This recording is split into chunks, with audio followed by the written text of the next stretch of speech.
ताज्या बातम्यांसाठी महान करेला सबस्क्राइब करा आणि बेल आयकॉनला क्लिक करा। मारुती चौकात गतिरोधक बसवण्याची नागरिकांची मागणी। कुरुंदवाडीतील मारुती चौकामध्ये चारी बाजूने रस्ते असल्याने अनेक वेळा अपघात होत असून नगर परिषद प्रशासनाने तात्काळ गतिरोधक व पांढरे पट्टे बसवावे अशी मागणी वाहनधारकांसह नागरिकांमधून होत आहे।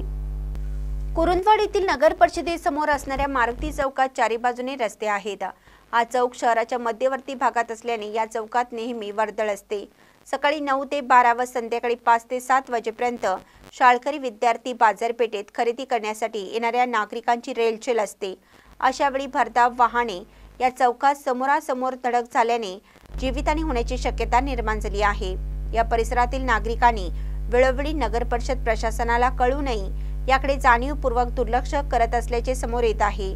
एखाद्याचा जीव गेल्यानंतरच प्रशासन जागे होणार का असा प्रश्न या निमित्ताने उपस्थित केला जातोय। यामुळे नगर परिषद प्रशासनाने तात्काळ या ठिकाणी पांढरे पट्टे व गतिरोधक बसवावे, अन्यथा नागरिक आंदोलनाच्या पवित्र्यात आहेत। महानकरी न्यूजसाठी इजाज खान पठाण, कुरुंदवाड।